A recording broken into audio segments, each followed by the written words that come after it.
Welcome back to the channel, and with the recent release of Evil Dead Rise on HBO Max, and later on this week we'll be getting a Blu-ray release, I thought now would be a good time to go ahead and review the movie. But before I get started, if you haven't done so already, please subscribe to the channel. Help me get to 100 subscribers by the end of summer. We're almost there. Join us. Join us. Like and share. It does help my channel grow. And with that out the way, let's continue on. And away we go. Now, Evil Dead Rise tells the story of a family that's stuck in a high-rise building which used to be a bank after an earthquake. And during the earthquake, the Book of the Dead is unveiled in the secret room down in a parking lot. The children bring it upstairs. As usual with Evil Dead movies, somehow the words are read, the mom becomes possessed, and all hell breaks loose. But before we get into it, let me say this. I am just a casual fan of the Evil Dead franchise.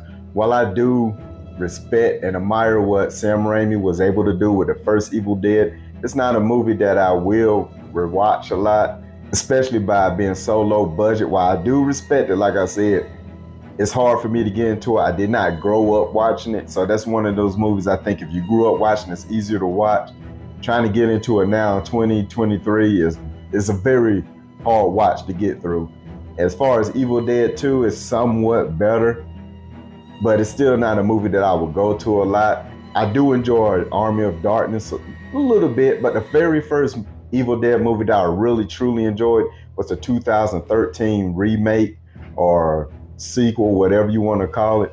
Oh, that's so funny. You know, I'm gonna pretend that you didn't just say that so we can still be friends.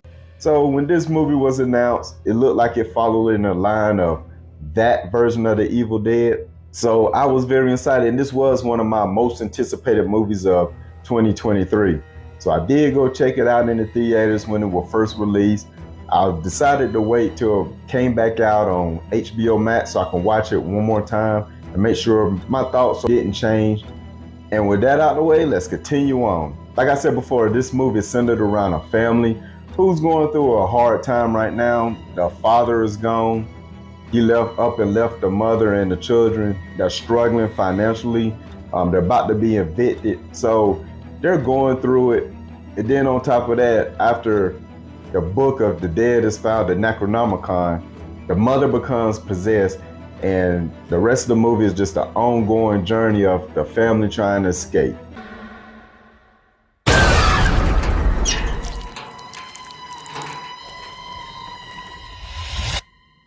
Mom?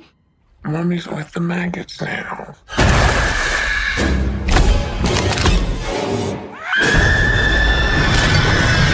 So getting into the positives, my first positive is I do like the way the events unfold. Unlike 2013, which is a movie I do like, where you had a guy that was sitting there with a book wrapped in skin saying, "Please do not read this," and he read it anyway like an idiot.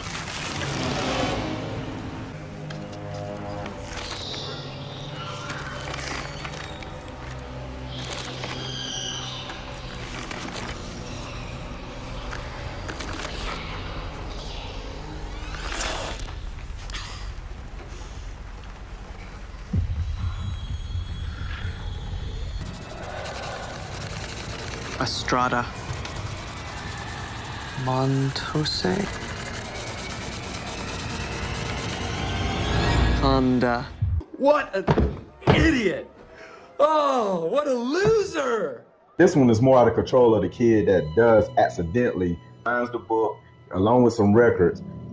He take it upstairs, he's playing the record, and when he realized that he messed up, that this is something that's getting out of control, don't sound right to him, he does try to stop it, but the demons take over and they let it play through, so it's more acceptable. You feel more sympathy for what happened in a person. Unlike 2013, where you're just ready for the guy that read it to die, because essentially he brought that upon all his friends.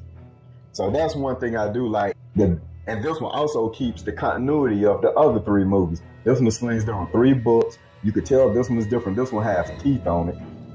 So you got the timeline with Ash, which is still canon. You have the 2013, which is canon, and this one right here. So it also explains why it's in different locations. So that's a good little nugget that they added that they didn't really have to, but it was very much appreciated. So for all you diehard Evil Dead fans, don't worry, it keeps all the continuity and everything intact. Which, another positive I like, this movie, it doesn't matter if you're a fan of the old movies or new to the franchise, there are Easter eggs in this movie, but if you're not a fan, you won't miss anything. It doesn't take away from the experience. But if you are a fan of the Evil Dead franchise, you'll see little things here or there, or little things that are said, or you'll pick up on a very special voice while the records are playing. It's just something there for you to say, okay, I get it. But it's not in your face, or it doesn't take away from experience if you're not a fan of the franchise. Moving on to another positive, and probably the biggest positive why most people are coming, this movie does not hold back on the gore. While it's not as gory as 2013, it is a very gory movie, sometimes comically gory, as far as all the body fluids and blood that's been spilled on screen. So if you're here for blood and guts, that box will be checked. You won't be disappointed in it. So, and I'm actually curious to see where we get an unrated version, because even though this movie is extremely gory, there are scenes where you can tell they kind of cut back a little bit. So all you people with the bloodlust out there, definitely check it out. Oh, yes. There will be blood. You won't be disappointed. Keeping on with the positives, I do like the change of scenery from the old cabin in the woods that we get in most Evil Dead movies, with the exception of Army of Darkness. By this one being in a high-rise apartment building, there's more up-to-date technology, more things around that you can use to protect yourself and also inflict a lot of pain on yourself. And you still get that claustrophobic feeling, in the sense of they can't escape because the fire escape is gone, the steps are gone. Because there was an earthquake, the elevator isn't really reliable during certain times until they really actually have no other choice but to get in the elevator. So the change of scenery, even though it's different, it's similar.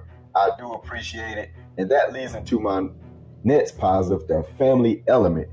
Now, this Evil Dead movie is different because instead of a group of friends in a cabin or something like that, what we've become accustomed to, this one does involve a mother that becomes possessed by this deadite. And even though the struggle while she's losing her soul, there's bits and pieces at the beginning where she's trying to warn her sister, please don't let them take my children, because she's still worried about her children. And on the flip side, you get to see the children react to seeing their mother become possessed. And they still have that little hope that they can get their mother back, but sooner or later they realize she's gone. I had the most beautiful dream. We were together sitting in a tall forest.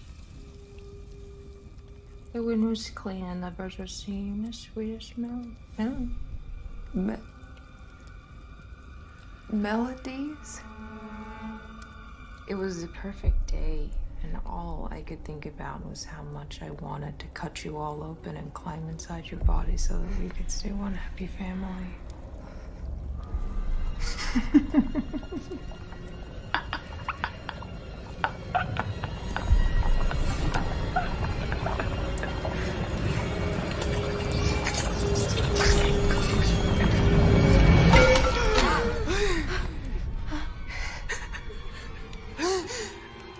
It's me.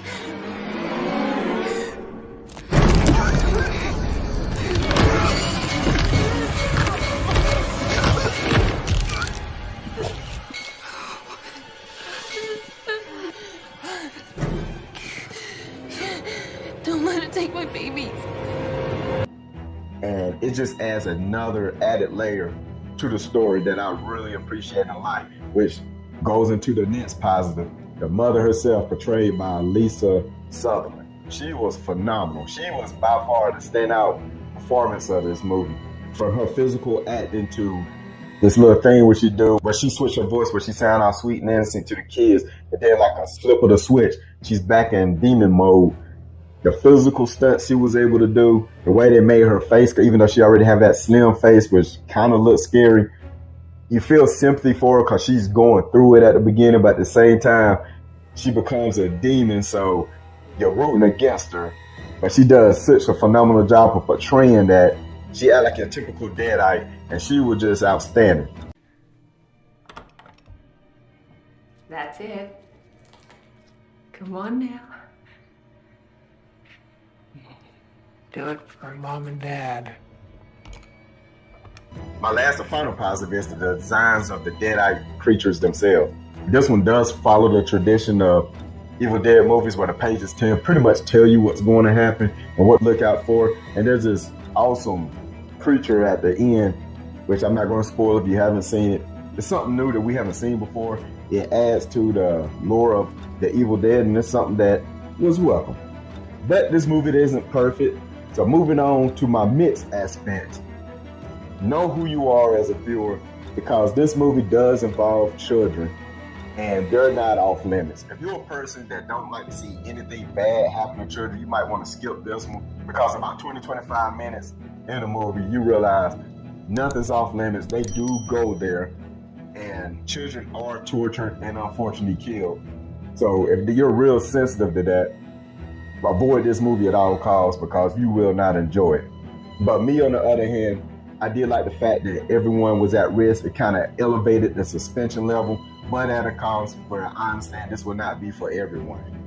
My other mixed aspect, even though I said earlier the Deadites make smart remarks and crack little jokes here and there could be a little more levity into this movie. Now, the difference between Evil Dead Rise and 2013 Evil Dead, which was very, very gory, was that these were teenagers to young adults, and the movie took its time getting into the mayhem. Evil Dead 2013 started off with the opening scene, and then it's like 30-35 minutes later before things start going down. Whereas this movie, Evil Dead Rise, after we're introduced to the family, to the characters, about 15 minutes into the movie, the mom is possessed, and from there on out, it's non-stop violence, non-stop blood and gore. And the fact that you're dealing with children, I think I could have used a little more levity in certain scenes where the movie wouldn't be so dreadful to watch. I feel like I'm dying inside.